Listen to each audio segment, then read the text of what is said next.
مدافع ولایت، defender of ولایت۔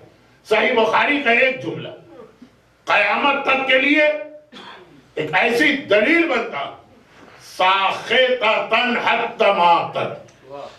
صحیح بخاری میری فیلڈ نہیں، اس کے لیے دوسرے لوگ ہیں، یہ میرا شعبہ نہیں، لیکن یہ والی حدیث ساخطۃ حتی ماتت، زہرا اتنی ناراض رہی حتی ماتت، یہاں تک کہ ان کی موت ہو گئی۔ یہ کہنا ضروری، اس لیے کہ کتنی ہی حدیثوں میں یہ تبدیلی کی گئی۔ ہاں ناراض تھے لیکن بعد میں راضی ہو گئے تھے، کتنی حدیث۔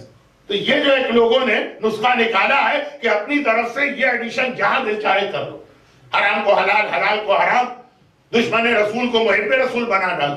بلکہ کچھ بزرگ ایسے ہیں جن کو شاید یہ واقعہ یاد ہو، سر سید احمد خان کے بیٹے کا جسٹس محمود پھانسی میں چڑھایا گیا اور وہ رسہ ٹوٹ گیا اور وہ مجرم گر پڑا تو انہوں نے اس کی جان بخشوا دی۔ تو آگے پھر یہ لفظ آتا ہے کہ ہینگ ٹل ڈیتھ کا جو اضافہ اب کرنا پڑتا ہے قانون۔ یہ نوجوانوں کے لیے نہیں، ان کی سمجھ میں بھی نہیں آئے گا کہ مولانا کیا بول کے کہاں سے آگے بڑھ گئے۔ مجھے یہ گھڑی بہت پریشان کر رہی ہے، اس لیے میں بہت آگے بڑھ گیا۔ لیکن ساخطۃ ناراض تھی زہرا، یہاں پہ اگر روایت آتی تب بھی کافی تھی، مگر پھر بھی لوگوں کو چانس مل جاتا اس کے اندر بہت سارے ایڈیشن کا۔ تو امام بخاری نے پوری روایت لکھی حتی ماتت، یہ جملہ۔ علامہ عبد الحسین امین شہزادی کونین تھے، دو لقب پہ آج مجھے بات کرنا تھی، ایک پہ کل بات ہو گئی تھی، دو پہ آج بات کرنا تھی، لیکن وہ دو تو ابھی رہ گئے، یہ چوتھا لقب، the defender of ولایت علی، علامہ عبد الحسین امین۔ بہت مشہور ان کا واقعہ، یہ ہماری تاریخ کے اور ریسنٹ ہسٹری کے بہت بڑے عالم۔ الغدیر ایک ماسٹر پیس ان کی ہے، جو غدیر کے موضوع پہ 10 والیوم میں انہوں نے کتاب لکھی۔ البتہ خود وہ بھی اقرار کرتے اور نجف حکم کا پورا حوزہ علمیہ بھی اقرار کرتا، یہ غدیر کے عنوان پہ اصل کتاب جو لکھی گئی وہ لکھنؤ سے لکھی گئی، میر حامد حسین اور ان کے بیٹے سرکار ناصر البلدہ۔ کیونکہ آج کل ہمارے بچوں کو ہماری ہسٹری نہیں پتا، تو ذرا سا انفیریٹی کمپلیکس میں ہندوستان پاکستان کے علماء وہ سارے کے سارے بیکار ہوتے ہیں، جو کچھ ہے وہ نجف اور قم کا حوزہ، ان کی عظمتوں میں کس کو شک، مجھ سے زیادہ کس نے تقریریں کی ہوں، لیکن خود وہ یہ مانتے ہیں کہ غدیر کے موضوع پہ پہلا ماسٹر پیس جو آیا وہ سرکار ناصر البلدہ کی ابقات اور پھر الغدیر علامہ امینی۔ تو یہ فقہ، عقائد، تفسیر اس کے بڑے عالم نہیں تھے، یہ تھے علم کلام، یعنی جو شیعہ سنی مسئلے ہوتے، لیکن ایک ریفائنڈ انداز، تو تڑاک گالم گلوچ، یہ اہل بیت کے ماننے والوں کا طریقہ کار ہی نہیں۔ اب ان کا ایک واقعہ ہے، کتاب کا ریفرنس تو صرف ان کے انٹروڈکشن کے لیے دیا کہ وہی الغدیر لکھنے والے علامہ امین۔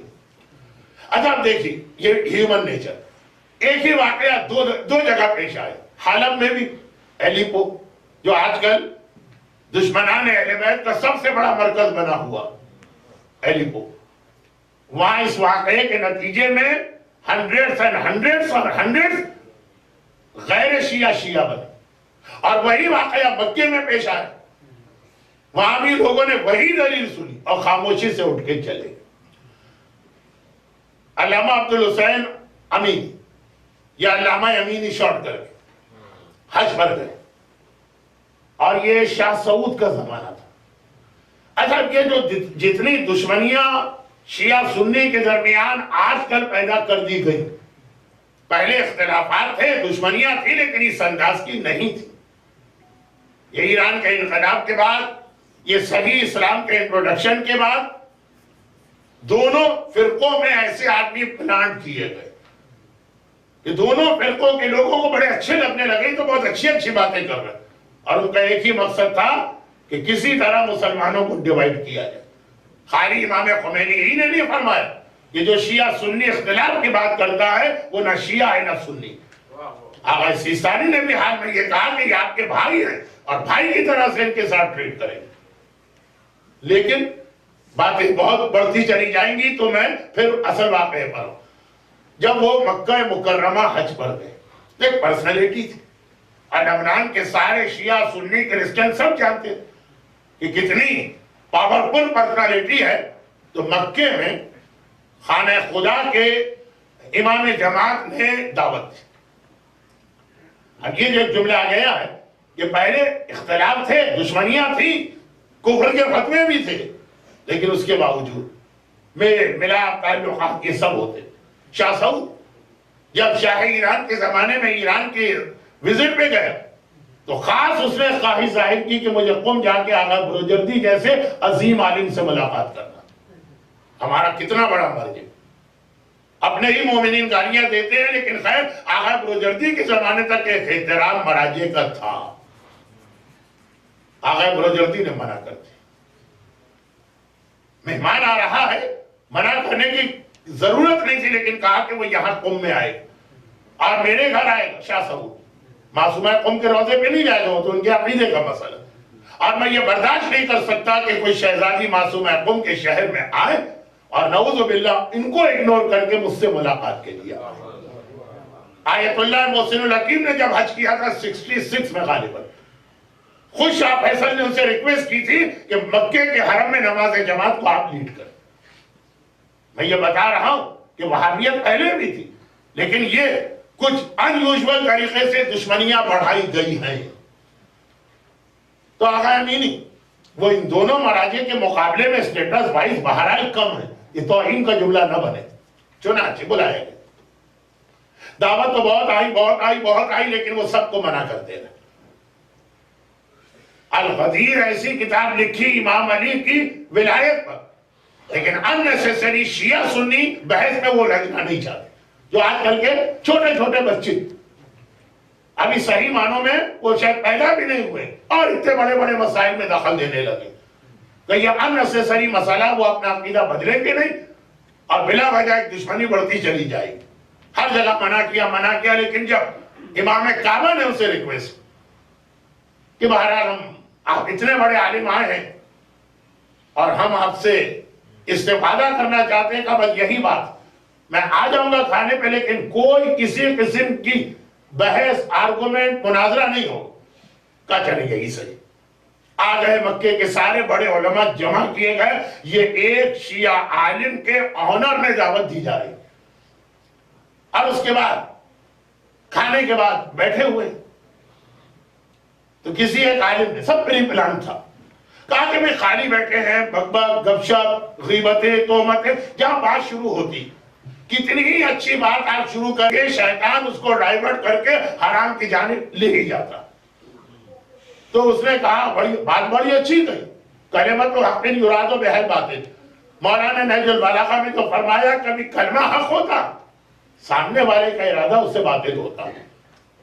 جیسے کلمہ حق ہے کہ ہم مصائب سیدہ دنیا کو بتانا چاہتے ہیں، لیکن ارادہ جو ہے مصائب سیدہ نہیں ہوتا ہے، مسلمانوں کے درمیان ڈیویژن پیدا کرنا ہوتا. خیر، تو اب بات بہت اچھی گئی. بھئی ہم لوگ خالی بیٹھے کھانے کے بعد دنیا بھر کی باتیں کر رہے ہیں، فضول. ایسا کیوں نہ کریں، کلام رسول. ہر عالم ایک ایک حدیث سنائے جو اس کو بہت پسند، صرف حدیث، کوئی آرگومنٹ نہیں، کوئی ڈیبیٹ نہیں، کوئی مناظرہ. بات یہ بھی اچھی بات.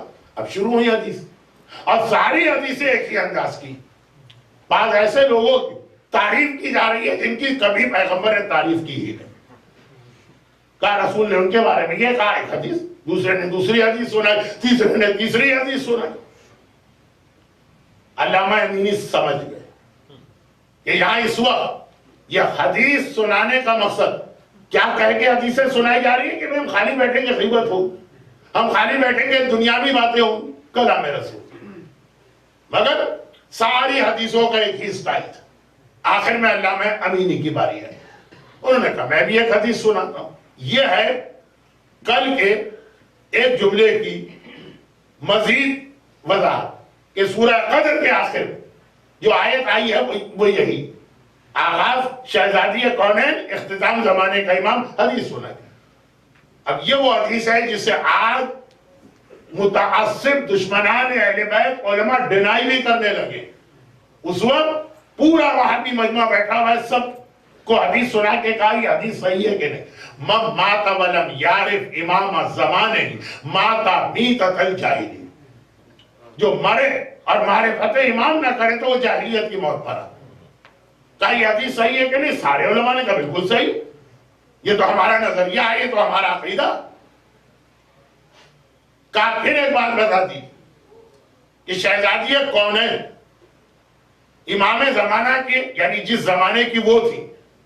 امام زمانہ سے عام شیعہ کے ذہن میں تو 12ویں امام آتے، لیکن پہلے امام کے زمانے میں اپنے زمانے کے امام کی معرفت رکھتی تھی کہ نہیں رکھتی تھی؟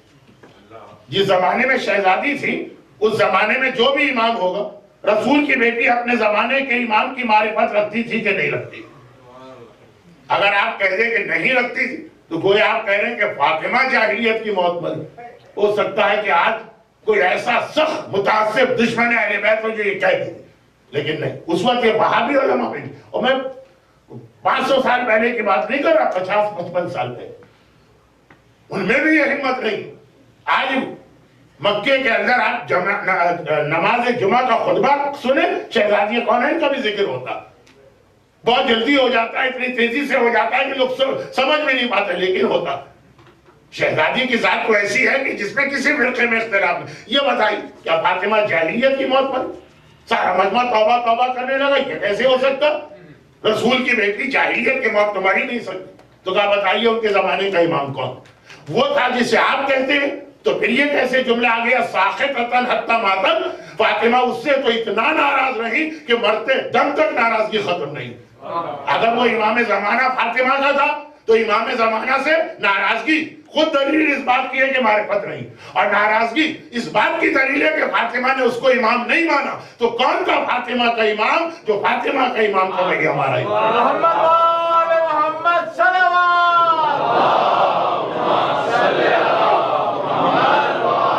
برحمتك يا أرحم الراحمين وصلى الله على محمد وآله الطاهرين.